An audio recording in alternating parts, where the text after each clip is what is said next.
come on in. We just gonna kick it. It's like, it just keeps bubbling. I know where it's coming from. So, I'll go ahead, share. Got it to do it, so let's hang. What's going on? How have you been? How's your day going? Okay, so see if I can catch y'all up. So I have been active on my personal page at RebelBorn84, and I've really been active in stories, and a lot of the reason why is because of some coaching things that I've got going on, and I am a firm believer, like, you got to practice what you preach. So I also know peeps working with me, they're much like myself, visual. So as you know, I'm showing them tips and tricks in our one-on-one sessions and workshops. Well, then it really helps correlate and it stick together and be like, that's what she meant, when they see it actually in action, full action, So I've kind of used that to dump phone footage, all kinds of stuff. But it's crazy because the person who helps people brand themselves and rebrand themselves has had such a hard time rebranding herself. I have had the hardest time, and it has felt like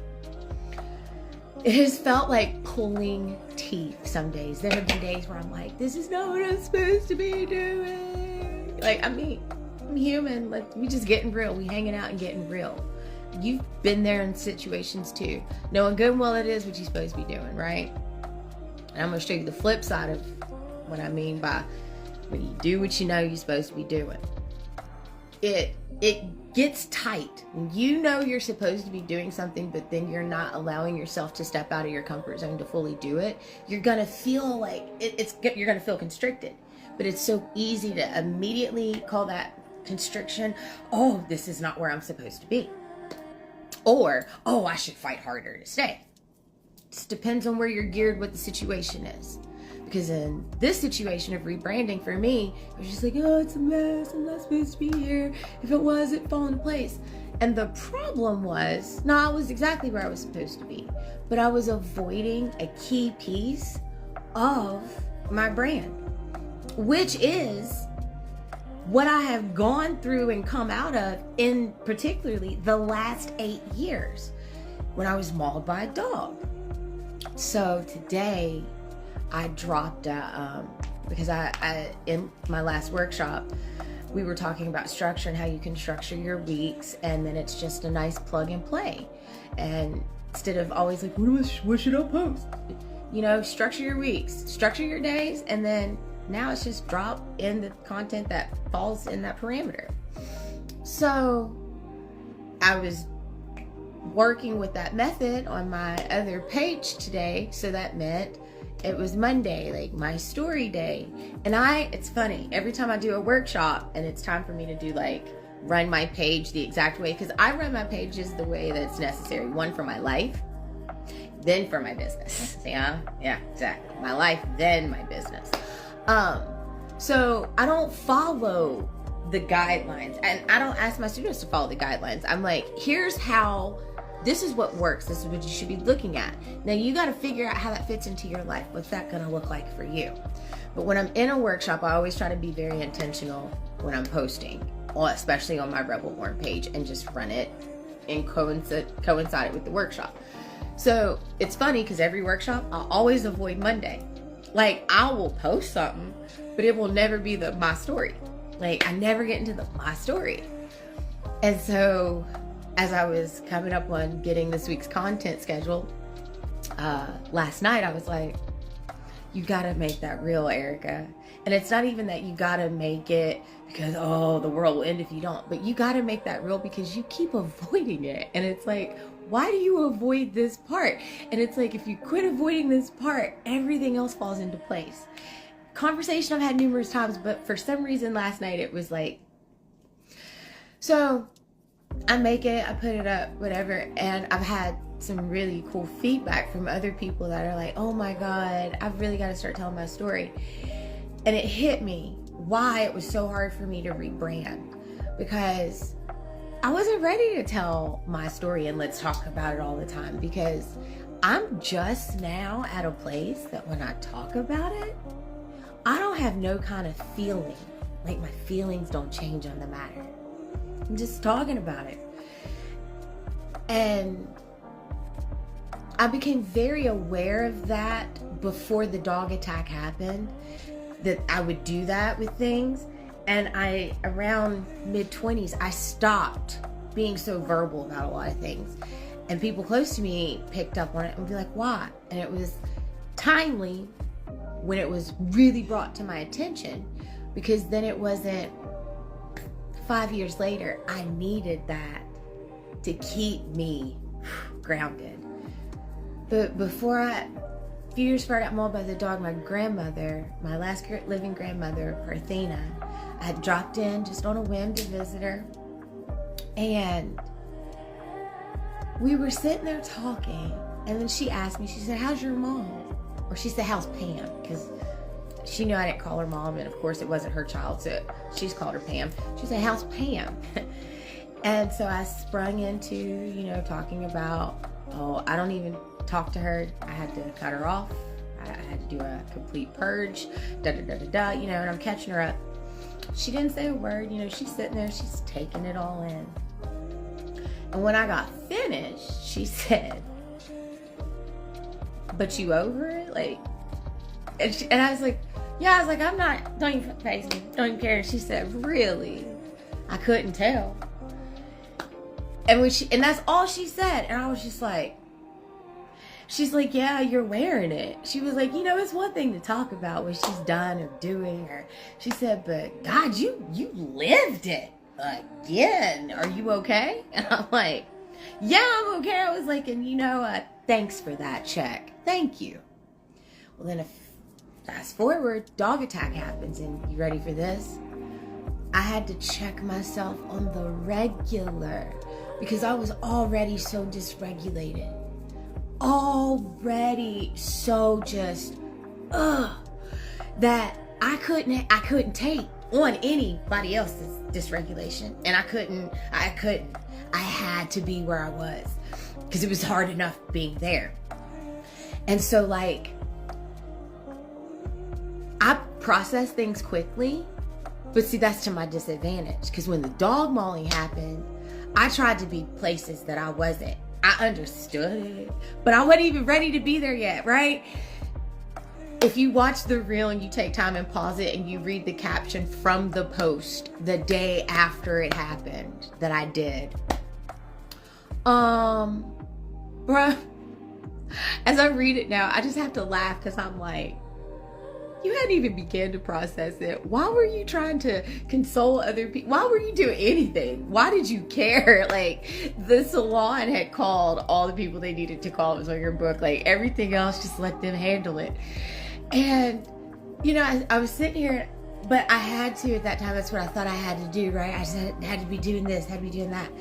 And it was ironic because it was hard for me to tell my story because I was so fucking angry for 3 straight years after the dog attack happened, because everybody else was telling my story. But here's the ironic part. The only person that was present when it happened was me. The only person that was present from the moment I was transported from where it happened to the hospital, from the hospital to my home, was me and one other individual. I'm talking solid, but watch this. I wasn't there. As far as the hospital goes, to this day, I remember walking in. I remember leaving. I don't remember nothing in the middle. To this day, I remember what people told me. I had friends who were on staff, crazy timing.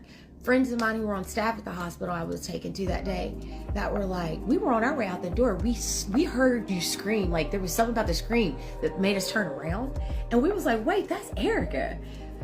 We clocked back in. Thanks God, because if they wasn't there, I wouldn't have known. No, thanks. So, I had to stay. I had to not let stories get to me, but they got to me. It got to me because I lived in a small town, so it was nothing to walk in a restaurant and people who, even though it's a small town, never met me, didn't know me, but talking so freely about what had happened to me.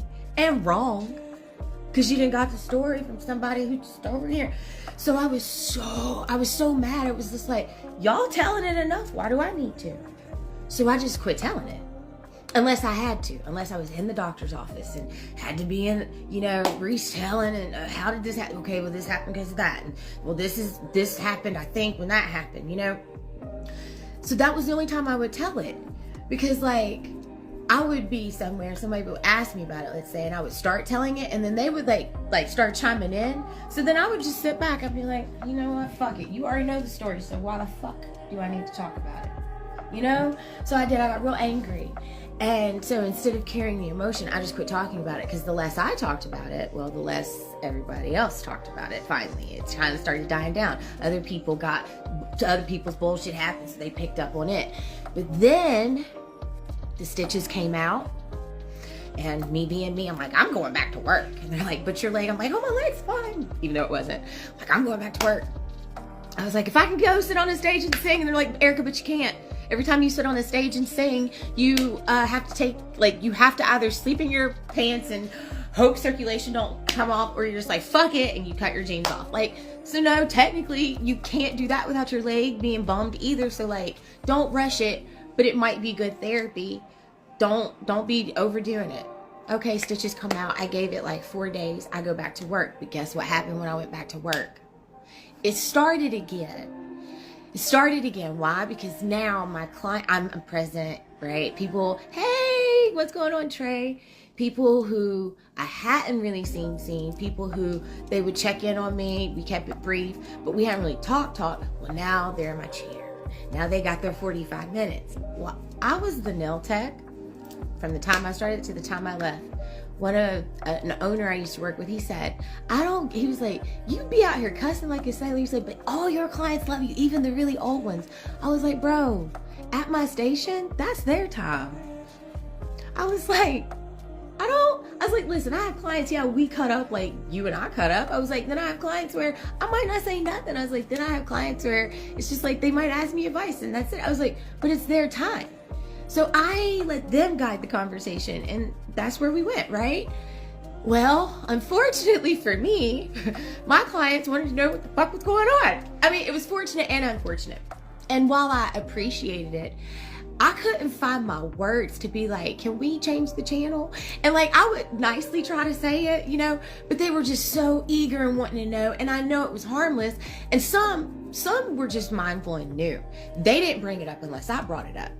But for those that just wanted, that was just their thing. And I was like, guys, y'all don't even understand. At this point, as much as I hate talking about the Kardashians all day, I'd rather talk about that. If y'all want y'all's nails done, change the channel. We can't talk. That's what we can't talk about. I'm like, because I'm getting angry. I'm like, because some of y'all know stories that, heck, I haven't even heard yet, because I haven't really been out in public except for the few times I pop out to do those couple shows. I was like, in, out, done, home. I was like, so I'm rehearing shit that's not true, hearing stories that I'm like, how do you even know? I don't even know you. Why are you talking about me? And I'm like, y'all just, can we change the channel? And I would find myself just, I lived in my emotions. And it was crazy because in the salon, I was fighting, knowing that I was going to end up having to leave. I knew this was going to end up being the outcome. I didn't know how it was going to end up happening, but I knew that was the outcome. But here's the crazy part.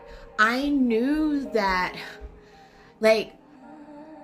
dog attack happened. I was worried. Let's not even lie. I was fucking worried. I was like, I'm probably never going to have my hands again. I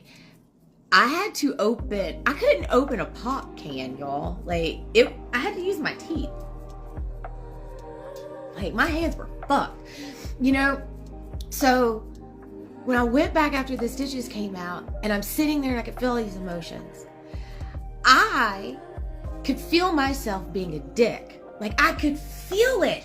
Even though the words I'm saying were, oh yeah, I could feel the tone. I could feel the energy coming out of me, but I couldn't stop it, right?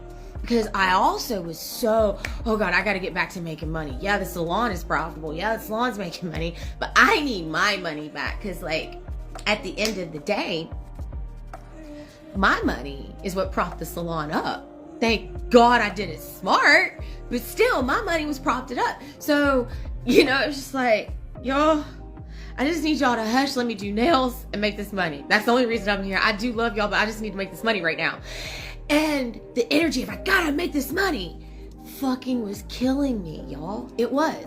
But it also wasn't allowing me to honestly sit in my truth that you feel like a dick right now because you don't need to be here. You're not supposed to be here.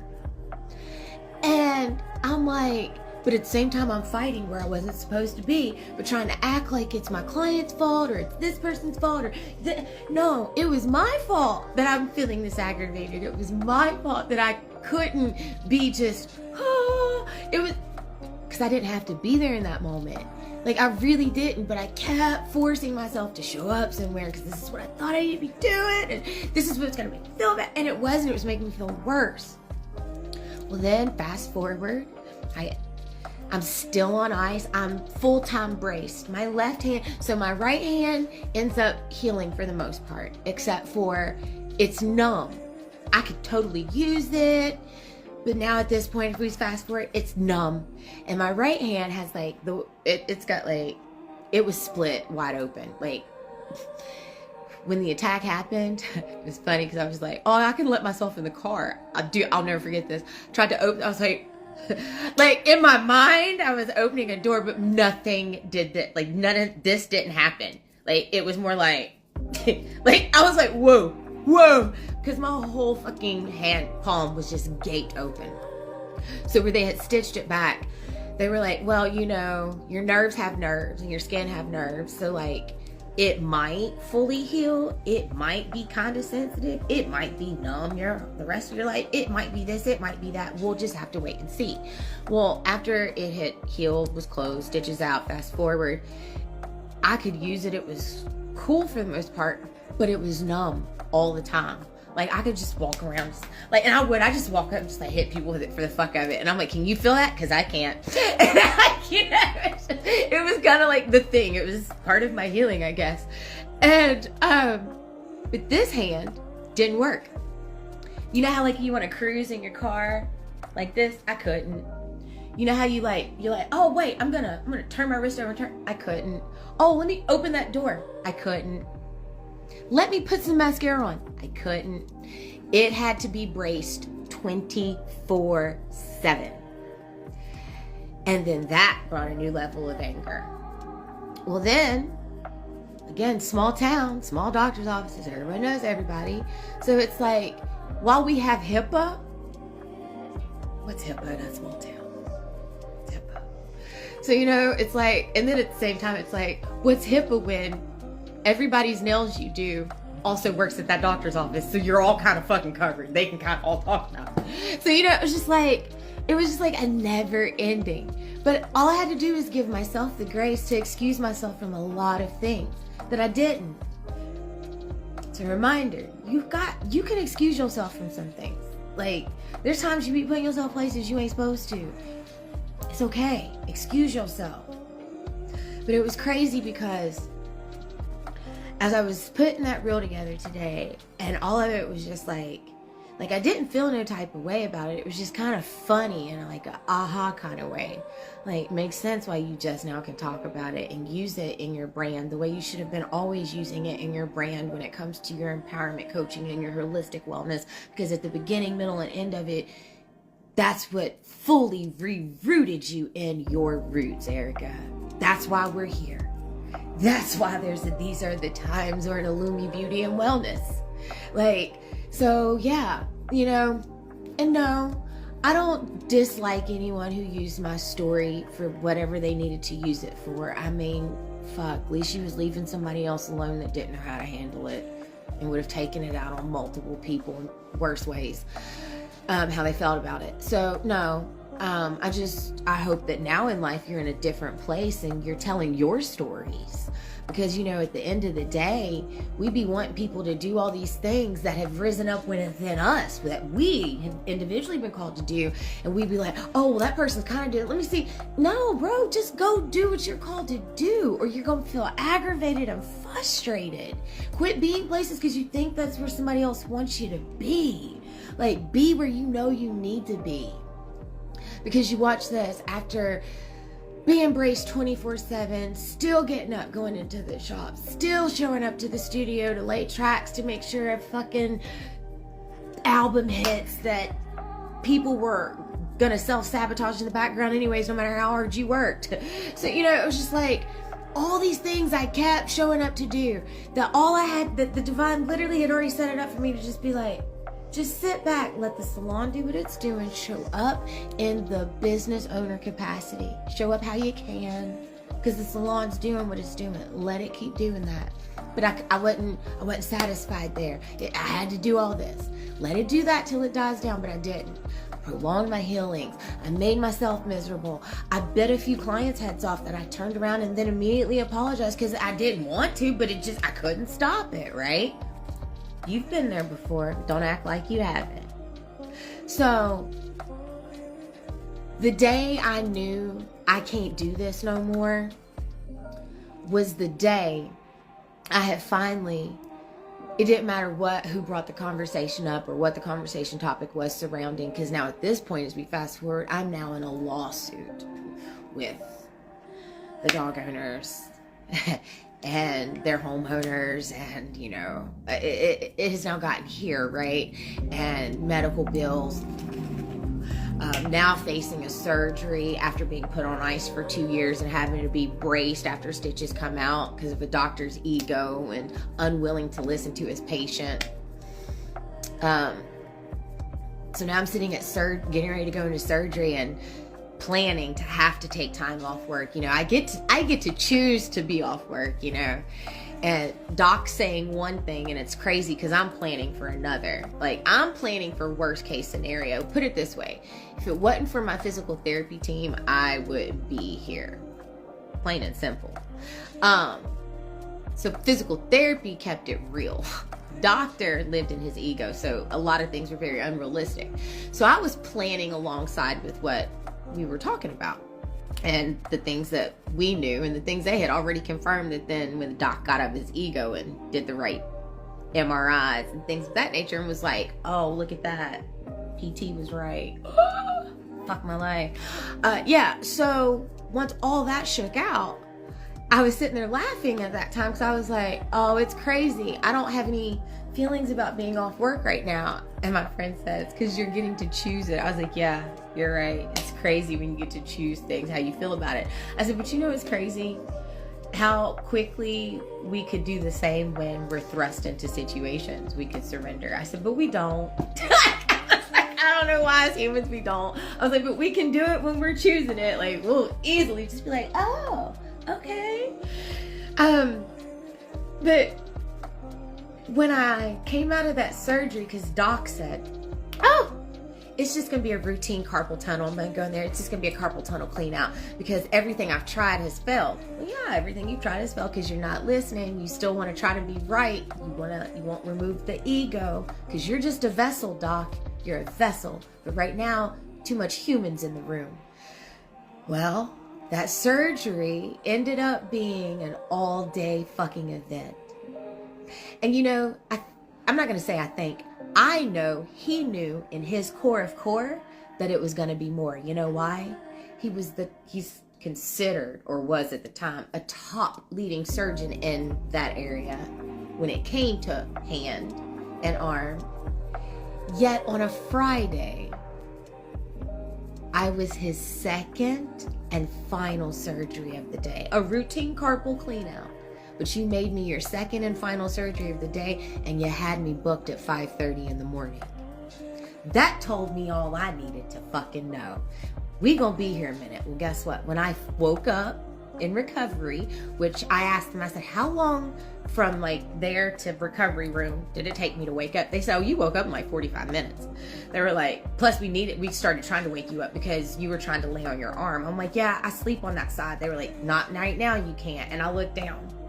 And from here all the way up to here, I was just in a, like there was like a semi-hard splint here, and all this was just packed and wrapped. And I was like, yo, bro. She's like, yeah, that's all you got. Like the thumb was out.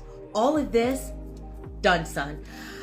I was like, this ain't a routine carpal. She said, it's not. I was like, what time is it? She said 6:15 p.m. I said, and it took me 45 minutes to wake up. She said, yeah. I said, I've been in surgery this whole time. She said, yes, ma'am. I was like, where's my doctor? She said, your family will be in just a minute. His resident's coming in, and watch this. Doc came out of surgery, went and talked to fam, gave them the 411, but then he left the hospital. He let his fucking assistant come give me the news of, well, there was 2 tendons that was almost completely severed in there that we had to reattach. We killed about 30 nerves that were unattachable. We reattached about 25. Your wrist, the whole reason you couldn't turn a doorknob is because this whole portion right here was sitting gaped open with tissue shoved in it. That probably happened when you fell and caught yourself. I was like, it's been sitting like that for 2 years? Yes, ma'am. So the reason you're wrapped like this and will be for at least 8 weeks, maybe 12, is because nothing can move. I was like, what do you mean nothing can move? They said, well, take your other hand. And I said, okay. They said, do this. Or they were like, do this. I said, okay. They said, see that tendon and that tendon? I was like, yeah. They said, yeah, those are the ones that were almost severed. They can't move for 8 weeks. Because we need to hope they reattach. They weren't complete. They're not dead, but they were starting to die because they had sat unattached for so long. New level of anger unlocked. And you ready for this? Soon as I could, I took my ass back to work. Why would I do that? So people can have more conversations that were bringing that up. I put myself right back where I didn't need to be. But I did it. I did it. And you know what I realized today? Every time I put myself back in one of those situations, I delayed being able to be through that situation. Some of y'all know what I'm talking about right now. You're sitting in one. You keep 2 steps forward, then take 2 steps back. Yeah. Every time you take those 2 steps back and keep putting yourself where but I gotta be here, is delaying your breakthrough. It is delaying your that next thing. You keep saying, I know that thing is coming. Yeah. And you're holding it up. But it was crazy because when I went in for the follow-up after that surgery, he looked me in my eye and said, he never said he was wrong. He never said he was sorry. And I didn't care about any of those things. It was great satisfaction for me to walk in and be like, so how did that routine carpal tunnel surgery go? That was all I needed. Because you know why? It took him about 3 good minutes to actually finally find words to speak, which told me he was actually searching and thinking and being mindful. He understood. I'm not taking no more of your shit. I was cool. I did lose my shit on you and had every right to at that one point because you was being you, and so I had to come be me. But you know, he knew and I knew, and that was enough for me in that moment.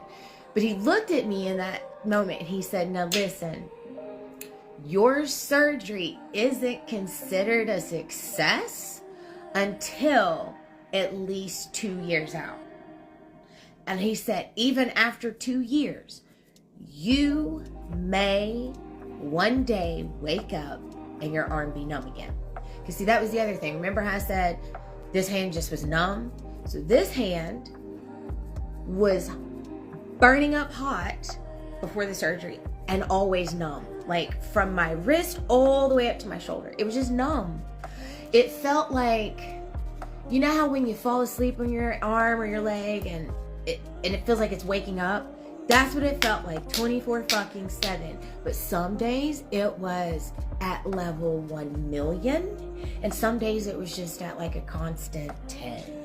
But it was there. But it was always numb and hot. But my fingers, people be like, you're freezing. My fingers were freezing to the touch. I'm like, yeah, nerve damage. That's nerve damage for y'all. Like, welcome to it. So he told me, after, during that follow-up, he said, you could wake up one day and your arm be numb again. I was like, oh, that's great, right? So I'm moving through my healing journey after surgery. I'm wearing the braces they've made for me, which, mind you, when surgery happened, I then had to get in the car and travel even further into West Virginia to go bury my grandmother, who had pulled me into check, remember, at the beginning of the story, and was like, you're wearing the story. You can tell it, but why wear it? After surgery, the time I planned to be off, had to go bury her. And it was crazy. I'm like, well, you know, I'm already off, so that couldn't have happened in a more timely manner. And I'm like, it's showing me a lot of things. It's bringing up a lot of things that, you know, I was mad about that now I can't be mad about no more, because it's showing me you could have done that then. You should have done that then. Now just deal with it. Get over it now. Because look, you're doing it with one fucking arm that's casting, that you only got a thumb. So, you know, it was just a whole lot of shit happened, right? And then I'm out of the, you got to wear the brace at night. It was more of, you need to wear the brace when you're working. Like, if you're not working in water, you need to have that one brace on after the surgery. I'm like, all right. And then it graduated to, you're working out, you definitely have to have it on. And if you do work out, then you should wear the splint brace to keep it from like bending a lot in your sleep. And I'm like, yeah, okay. But watch this, y'all. I went and worked out, doing this. I'm like, oh, it feels good, right? Feels good, feels good. So I'm half-assing my healing a little bit, because I'm like, I'm skipping. I'm like, oh, I don't need the brace now. Oh, I don't need this now. While also denying, I don't need to be working as hard as I'm working behind the nail desk. I also need to get into a purge mode, because this is honestly about to close out. But I'm not letting any of that happen. I'm going against the nature. And when you go against what you're supposed to be doing, or you're fighting and not doing what you're supposed to be doing, you will get put in check. I got put in check. And I got put in check so big. I was in the middle of a pedicure, and I was on like this energy high that day. I mean, we're all laughing, like the whole salon, it was just real high energy that day. And I'm on my last client. I had done a full set on her, and she was getting her pedicure, and she was a regular. And, you know, we're laughing, joking, whatever. She's drinking her wine she brought. One of my bandmates had stopped by, so we're all having a chit chat because she knew him. So like, we're just now all talking. It's just now like a little powwow session, right? Hair people, they're finishing up. Their peeps come in. Hey, bye. I'm in her massage, and all of a sudden, I felt something pop. Like, I didn't just feel it. Like I saw something move in my hand. And in that moment, every fucking nerve felt like it was like being like punched, popped, stabbed, shot. I mean, my arm went hot, cold, numb. And she's talking, and I'm trying. I think I'm putting on a good front, right? I think I'm in the story. And apparently my face and the rest of my body is screaming. But I feel, in my head, I felt like Lois and what's his name, that time on Family Guy. I remember when they got real high and they thought they'd do a talent show. They thought they was talent. So I guess that's where I was. Like, I was feeling one way, but they saw something else. And she jerked her foot back, and she was like, "Are you okay?" And I'm like, "Yeah, I'm good. Just give me your foot." Yeah, and I'm like trying to gimp it. And she's like, "No, for real. Are you okay?" And I'm like, "Honestly, no, but we got to finish your feet." I was like, "I'm not going to not finish your feet." And she was like, "Erica," I said, "No, really, I'm going to finish your feet because I don't know if I'm going to be here tomorrow." I was like, all jokes aside, I was like, because I can't feel my arm. And my bandmate, who was he was the person who was with me. He took me to the hospital after the dog attack. He came and picked me up, took me to the hospital, stayed the entire time, took me home. So he was there for that portion. he was also there for the surgery. So he knew what the doctor had already said. And he was just like, I'll never forget, he goes, do you want me to pay them? It's like, listen, y'all. I was like, I just need everybody to not focus on me. Get back to telling your story. Let me figure out how to work through this, because this is my fucking problem. I was like, and we'll figure everything else out after that. I was like, y'all already know all I need is one hand to paint a nail. I was like, as long as you're still. But it was in that moment, it was like everything was flashing as I'm like trying to calm them. This is what's happening in my mind. You already knew you didn't need to be working this hard. You know you haven't been wearing your braces. You've been working out. You've been overdoing it. You deserve whatever happens right now, Erica. Like, suck it up, buttercup. You got this, but you have been the reason this is probably happening right now. And you ready to admit it? You're done behind the chair. It is time to, like, either let this business run itself or close it. Go move into management or close it. So I moved into, we'll close it. I fought so many different areas of what I knew. I made so many of my days hard. I added hard moments to other people's days because I was unwilling to surrender. Surrendering will get you so much further than surrender. Why couldn't I rebrand my own business, even though I'm out here helping people every day rebrand theirs, and they over here launching, selling, and I'm sitting over here like, why is this so hard for me? You do this in your sleep. You've done this for yourself how many times? And for, like, what is the problem? And the problem was I hadn't surrendered. There was still things I hadn't surrendered to. I hadn't surrendered to the fact that, man, that is so over. Even though, yes, there are days I wake up and my hands are stiff. And you know what I remember? Those, you know, it's okay to wear a brace to bed, Erica. It's okay. Ain't nothing wrong with that. Ain't nothing wrong with that. And you know what I do? I do. I do. Because, well, I'm a traveler. There's times I wake up and I'm in a cocoon and I'm like, that is not how this started. Like, how did I get me the fuck out of these covers? So, like, yeah, I get it. Like, sometimes my hand needs a little bit of support, and it's okay. It's okay. But one thing that's not okay is living through somebody else.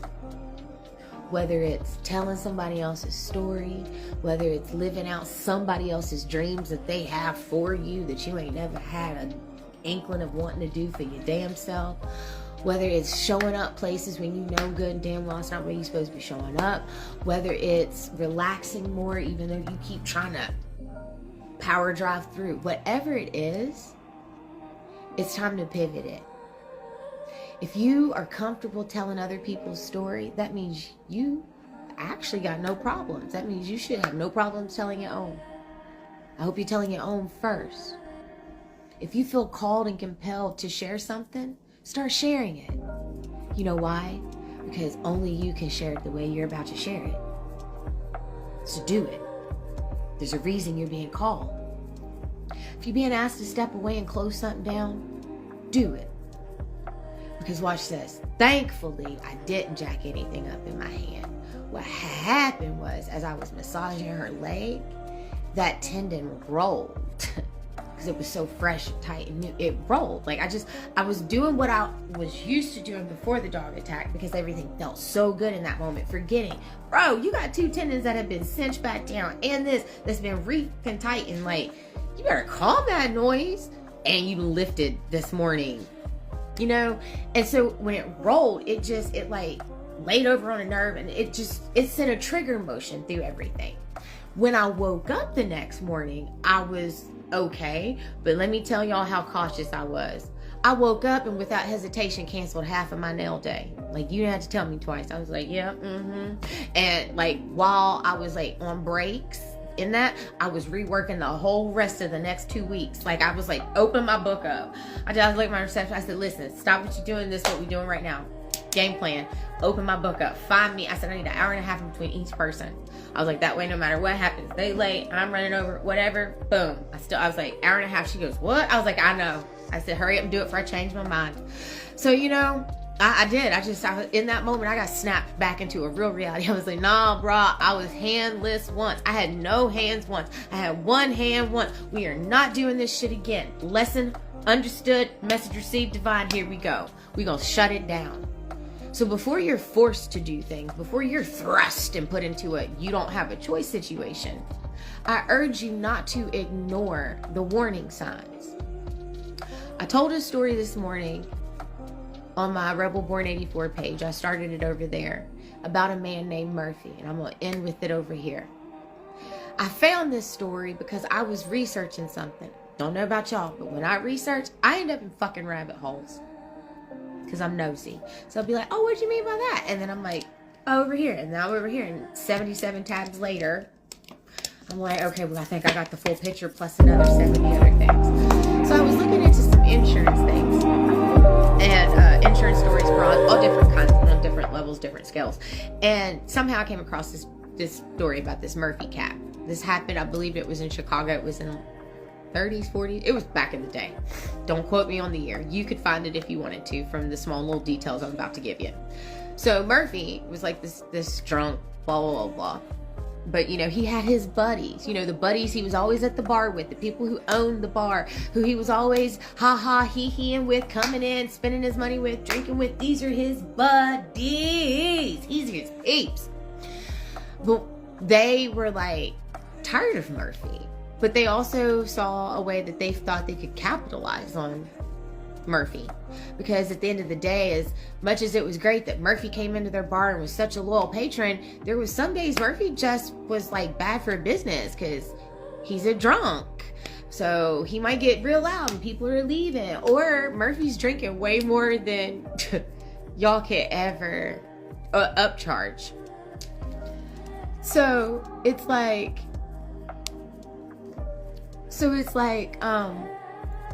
Murphy is now becoming an expense, even though he's kind of cool. So they decide to take out insurance policies on Murphy. And, you know, since they own a bar and they have so much access to him, they in quick time, without having to pay policies and premiums, should be able to make a quick penny. You know, because he'll accidentally die some way. So they come up with all kinds of outlandish ways. Nothing really works. The top outlandish ways were they actually put glass in this man's food. Didn't kill him. But watch this. Something happened to him, right? Something happened to Murphy. He has to go to the hospital. He kind of felt bad. Oh, there was glass. I don't know. And now here you are right back with the same damn people that you was around when that bad thing happened. And you're like, man, yeah, I'm just invincible. He's so invincible at this point because they also put rat poison in his alcohol. Didn't kill him. He's now gained the name Iron Murphy. But Murphy hasn't picked up on, hey, if I move away from these people, shit might stop happening. And they're just steady working and trying to kill him. And he won't die. And meanwhile, they're paying premium after premium after premium because, well, each month Murphy's alive, they got to pay instead of them just collecting on his death.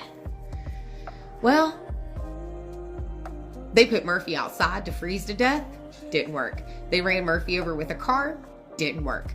When they ran him over with a car, he went missing for like 3 months. And they were then real fucked. You know why? Couldn't find him in the hospital. Couldn't find him in the morgue, which means there's no death, technically. So you're not going to get paid. But hey, they still had to pay that premium. And then like 3 months later, here comes Murphy in the bar like, hey guys. And he's telling, he's like, man, like, apparently I got hit by a car and they didn't even know who I was because I have no ID.